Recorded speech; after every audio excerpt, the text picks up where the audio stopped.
Hi hello friends, ನಮಸ್ಕಾರ. Welcome back to Lakshmi cooking channel. ಎಲ್ಲರೂ ಹೇಗಿದ್ದೀರಾ? ಚೆನ್ನಾಗಿದ್ದೀರಾ ಅಂತ ಭಾವಿಸ್ತೀನಿ. ನಾನು ಕೂಡ ಚೆನ್ನಾಗಿದ್ದೀನಿ. ನನ್ನ ವಿಡಿಯೋ ಹೊಸದಾಗಿ ನೋಡ್ತಾ ಇದ್ದರೆ ಸಬ್ಸ್ಕ್ರೈಬ್ ಮಾಡಿ, ಅದರ ಪಕ್ಕದಲ್ಲೇ ಬೆಲ್ ಬಟನ್ ಐತೆ, ಅದನ್ನು ಪ್ರೆಸ್ ಮಾಡಿ. ನಾನು ಹಾಕೋ ವಿಡಿಯೋ ನೋಟಿಫಿಕೇಷನ್ ನಿಮಗೆ ಮೊದಲೇ ಬರ್ತೈತೆ. ಲೈಕ್ ಮಾಡಿ, ಕಾಮೆಂಟ್ ಮಾಡಿ, ಶೇರ್ ಮಾಡಿ, ಸಪೋರ್ಟ್ ಮಾಡಿ. ಇವತ್ತು ಸೂಪರ್ ಆಗಿರೋಂಥ ರೆಸಿಪಿ ತಂದಿದ್ದೀನಿ. ಎಲ್ರಿಗೂ ಇಷ್ಟ ಆಗೋಂಥ ಬಾಳೆ ಎಲೆ ಹಾಕ್ಕೊಂಡು ತಿಂತಾ ಇದ್ದರೆ ಇನ್ನೂ ತಿನ್ನಬೇಕು ಅನಿಸುತ್ತೆ. ಅದಕ್ಕೆ ಯಾವ ಥರ ಮಾಡೋದಂತ ತೋರಿಸ್ಕೊಡ್ತೀನಿ. ಒಂದು 4 ಮೊಟ್ಟೆಯನ್ನು ತೊಗೊಂಡಿದ್ದೀನಿ ನಾನು. ಒಂದು ಈರುಳ್ಳಿನ 2 ಗಡ್ಡೆ ಈರುಳ್ಳಿ ತೊಗೊಂಡಿದ್ದೀನಿ, ಸಣ್ಣದಾಗಿ ಕಟ್ ಮಾಡಿ ಇಟ್ಕೊಂಡಿದ್ದೀನಿ. ಕ್ಯಾರೆಟ್ ತೊಗೊಂಡಿದ್ದೀನಿ, ಅದನ್ನು ತುರಿದಿಟ್ಕೊಂಡಿದ್ದೀನಿ. ಟೊಮೊಟೊ ಪೇಸ್ಟು 1-2 ಟೊಮೊಟೊ ತೊಗೊಂಡು ಪೇಸ್ಟ್ ಮಾಡ್ಕೊಂಡಿದ್ದೀನಿ. ಕೊತ್ತಂಬರಿ ಸೊಪ್ಪು ಸ್ವಲ್ಪ ತೊಗೊಂಡು ಕಟ್ ಮಾಡಿ ಇಟ್ಕೊಂಡಿದ್ದೀನಿ. ಹಸಿಮೆಣ್ಸಿನ್ಕಾಯಿ ಒಂದು 4 ಕಟ್ ಮಾಡಿ ಇಟ್ಕೊಂಡಿದ್ದೀನಿ. ಶುಂಠಿ ಸ್ವಲ್ಪ ಕಟ್ ಮಾಡಿ ಇಟ್ಕೊಂಡಿದ್ದೀನಿ. ಧನಿಯಾ ಪುಡಿ 1 ಟೇಬಲ್ ಸ್ಪೂನು, ಅಚ್ಕಾರದ ಪುಡಿ 1 ಟೀ ಸ್ಪೂನು, ಮತ್ತು ಅರಿಶಿನ 1/4 ಟೀ ಸ್ಪೂನು, ಗರಂ ಮಸಾಲ ಬಂದು 1 ಟೀ ಸ್ಪೂನು. ಇಷ್ಟೂ ಇಂಗ್ರೀಡಿಯೆಂಟ್ಸು. ಇಷ್ಟೂ ಯಾವ ಥರ ಮಾಡೋದು ಅಂತ ನೋಡ್ಕೊಳ್ಳೋಣ. ಈ ಥರ ಸೂಪರಾಗಿರ್ತೈತೆ. ಒಂದು ಬೌಲ್ ತೊಗೊಂಡಿದ್ದೀನಿ. ಆ ಬೌಲ್ಗೆ ಮೊಟ್ಟೆಯನ್ನು ಒಡೆದು ಹಾಕ್ಕೊಳ್ತಾ ಇದ್ದೀನಿ. ಒಂದು 4 ಮೊಟ್ಟೆನ ತೊಗೊಬೇಕು. ತುಂಬ ಚೆನ್ನಾಗಿರ್ತೈತೆ. ಈ ಕಡೆ ಗೊಜ್ಜು ಅಲ್ಲ, ಈ ಕಡೆ ಆಮ್ಲೆಟು ಅಲ್ಲ, ಎರಡು ತುಂಬ ಕಾಂಬಿನೇಷನು ಸೂಪರಾಗಿರ್ತೈತೆ. ಎಲ್ಲದಕ್ಕೂ ಚಪಾತಿಗೆ ಮತ್ತು ಪರೋಟಾಗೆ, ದೋಸೆಗೆ, ರೈಸ್ಗೆ ತುಂಬ ಚೆನ್ನಾಗಿರ್ತೈತೆ ತಿಂದರೆ. ಒಂದ್ಸಲ ಟ್ರೈ ಮಾಡಿ. ಈ ಥರ ಎಲ್ಲನೂ ನಾವು ಮಾಡ್ಕೊಬೇಕಾಗುತ್ತೆ. ಚೆನ್ನಾಗಿ ಮ್ಯಾಶ್ ಮಾಡ್ಕೊಂಡು ಹೋಗಬೇಕಾಗುತ್ತೆ. ಇದಕ್ಕೆ ರೆಡ್ ಚಿಲ್ಲಿ ಪೌಡ್ರ್ ಹಾಕ್ಕೊಳ್ತೀನಿ. ಒಂದು ಸ್ವಲ್ಪ ಗರಂ ಮಸಾಲ, ಒಂದು ಸ್ವಲ್ಪ ಚಿಕನ್ ಮಸಾಲ, ಒಂದು ಅರ್ಧ ಈರುಳ್ಳಿನ ಕಟ್ ಮಾಡಿ ಹಾಕ್ಕೊತಾ ಇದ್ದೀನಿ. ಕೊತ್ತಂಬರಿ ಸೊಪ್ಪು ಸ್ವಲ್ಪ ಉಪ್ಪನ್ನು ಸೇರಿಸಿ ಚೆನ್ನಾಗಿ ಮಿಕ್ಸ್ ಮಾಡ್ಕೊಬೇಕಾಗುತ್ತೆ. ಒಂದು 2 ನಿಮಿಷ ಅಷ್ಟು ಚೆನ್ನಾಗಿ ಮಿಕ್ಸ್ ಮಾಡ್ಕೊಬೇಕು. ಮತ್ತು ಗ್ಯಾಸ್ ಆನ್ ಮಾಡ್ಕೊಂಡು ಒಂದು ಕಡಾಯಿನ ಇಟ್ಕೊತೀನಿ. ಅದಕ್ಕೆ 1 ಟೇಬಲ್ ಸ್ಪೂನಷ್ಟು ಎಣ್ಣೆ ಹಾಕ್ಕೊಳ್ತೀನಿ. ಬಿಸಿ ಆದ ನಂತರ ಸಾಸಿವೆ ಸ್ವಲ್ಪ ಹಾಕ್ಕೊಳ್ತೀನಿ. ಅದು ಚಿಟಪಟ ಆದಮೇಲೆ ಸ್ವಲ್ಪ ಕರಿಬೇವು ಸೊಪ್ಪು ಹಾಕ್ಕೊಳ್ತೀನಿ. ಒಂದು 4 ಮೆಣಸಿನ್ಕಾಯಿನ ಕಟ್ ಮಾಡಿ ಹಾಕ್ಕೊಂಡಿದ್ದೀನಿ. ಹಾಗೆ ಸ್ವಲ್ಪ ಶುಂಠಿಯನ್ನು ಹಾಕ್ಕೊಂಡು ಸ್ವಲ್ಪ ಹಂಗೆ ಫ್ರೈ ಮಾಡ್ಕೊಬೇಕಾಗುತ್ತೆ. ಶುಂಠಿ ಎಲ್ಲ ಫ್ಲೇವರ್ ಬಿಟ್ಟರೆ ತುಂಬ ಚೆನ್ನಾಗಿರ್ತೈತೆ ಟೇಸ್ಟು. ಇದಕ್ಕೆ ಈರುಳ್ಳಿ ಸಣ್ಣದಾಗೆ ಪಾನಿಪುರಿಗೆ ಹಾಕ್ಕೊತೀರಲ್ಲ, ಅಷ್ಟು ಸಣ್ಣದಾಗೆ ಕಟ್ ಮಾಡಿ ಇಟ್ಕೊಂಡಿದ್ದೀನಿ ನಾನು. ಅದನ್ನು ಸೇರಿಸ್ಕೊಂಡು ಸ್ವಲ್ಪ ಹಂಗೆ ಫ್ರೈ ಮಾಡ್ಕೊತೀನಿ. ಇದು ಚೆನ್ನಾಗಿ ರೋಸ್ಟ್ ಮಾಡಬೇಕು ಅನ್ನೋದೇನೂ ಇಲ್ಲ. ಸ್ವಲ್ಪ ಹಸಿ ಸ್ಮೆಲ್ ಹೋದರೆ ಸಾಕು, ತುಂಬ ಚೆನ್ನಾಗಿರ್ತೈತೆ. ಜಾಸ್ತಿ ರೋಸ್ಟ್ ಮಾಡಿದ್ರೆ ಚೆನ್ನಾಗಿರಲ್ಲ. ಅದಕ್ಕೆ ನಾನು ನೋಡಿ ಇಷ್ಟು ಮಾತ್ರ ಮಾಡಿಕೊಂಡ್ರೆ ಸಾಕು.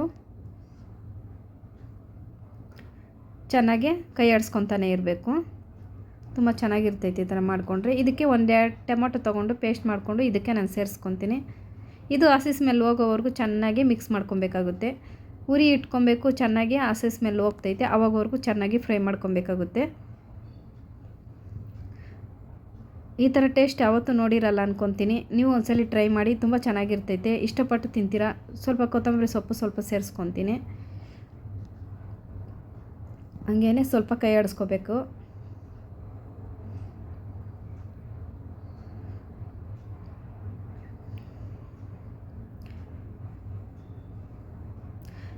ಎಲ್ಲ ಚೆನ್ನಾಗಿ ಮಿಕ್ಸ್ ಮಾಡಿದ್ದಾಯಿತು. ಇದಕ್ಕೆ ನಾನು ಧನಿಯಾ ಪುಡಿ, ಅರಿಶಿಣ ಪುಡಿ, ಗರಂ ಮಸಾಲ,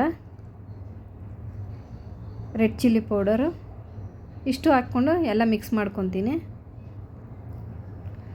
ಖಾರ ಬೇಕಾದರೆ ಇಟ್ಕೊಬೋದು ನೀವು. ಖಾರ ಬೇಡ ಅಂದರೂ ಪರವಾಗಿಲ್ಲ, ಸಾಕು ಇಷ್ಟೇ.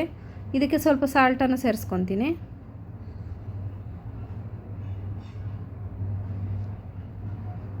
ಎಲ್ಲ ಚೆನ್ನಾಗಿ ಮಿಕ್ಸ್ ಮಾಡ್ಕೊಬೇಕು.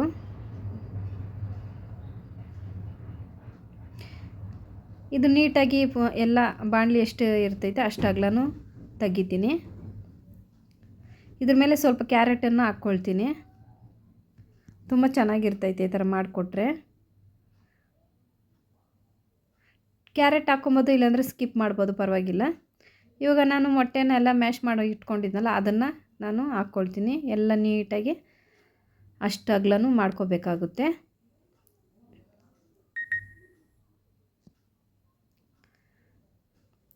ಅಷ್ಟು ಅಗಲನೂ ಸೆಟ್ ಮಾಡ್ಕೊಬೇಕು.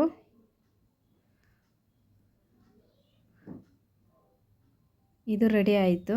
ಇಷ್ಟೇ ಇದು. ಈಗ ಅದಕ್ಕೆ ಲಿಡ್ಡನ್ನು ಕ್ಲೋಸ್ ಮಾಡಿ ಒಂದು 5 ನಿಮಿಷದಿಂದ 6 ನಿಮಿಷವರೆಗೂ, ಇಲ್ಲ ಒಂದು 10 ನಿಮಿಷವರೆಗೂ ಮೀಡಿಯಮ್ ಫ್ಲೇಮಲ್ಲೇ ನಾವು ಬೇಯಿಸ್ಕೋಬೇಕಾಗುತ್ತೆ. ಉರಿ ಜಾಸ್ತಿ ಇಟ್ಬಿಟ್ಟು ನಾವು ಬೇಯಿಸ್ಕೊಂಡ್ರೆ ಸೀದೋಗಿಬಿಡುತ್ತೆ. ಅದಕ್ಕೋಸ್ಕರ ಕಮ್ಮಿ ಉರಿಯಲ್ಲೇ ನಾವು ಬೇಯಿಸ್ಕೊಬೇಕು. ನೋಡಿ ರೆಡಿ ಆಗೈತೆ. ಅಷ್ಟೇ ಇದು. ನಿಮ್ಗೆ ಹೆಂಗೆ ಬೇಕೋ ಹಂಗೆ ಎತ್ಕೊಬೋದು ನೀವು ಆಮ್ಲೆಟ್ನ. ಕೆಳಗೆ ಗೊಜ್ಜು, ಮೇಲೆ ಆಮ್ಲೆಟ್ಟು. ತುಂಬ ಚೆನ್ನಾಗಿರ್ತೈತೆ ಈ ಥರ ಮಾಡಿಕೊಂಡ್ರೆ. ನೋಡಿ, ಇಷ್ಟಪಡ್ತಿದ್ದರು ಈ ಥರ ಮಾಡ್ಕೊಂಡು ತಿಂದು ಸೂಪರಾಗಿರ್ತೈತೆ. ಸಾಂಬಾರು ಏನು ಬೇಕಾಗಿಲ್ಲ, ಅದೇ ಸಾಕು. ಅದಕ್ಕೆ ಮೊಟ್ಟೆ ಆಮ್ಲೆಟ್ಟು ಮತ್ತು ಮೊಟ್ಟೆನೂ ಆಮ್ಲೆಟ್ಟು ಅಲ್ಲ, ಈ ಕಡೆ ಗೊಜ್ಜು ಅಲ್ಲ. ತುಂಬ ಚೆನ್ನಾಗಿರ್ತೈತೆ, ಟೇಸ್ಟ್ ಇರ್ತೈತೆ. ನೀವು ಒಂದ್ಸಲ ಟ್ರೈ ಮಾಡಿ. ಯಾವ ಥರ ಇದೆ ಅಂತ ಕಮೆಂಟಲ್ಲಿ ತಿಳಿಸಿ. Thank you for watching friends.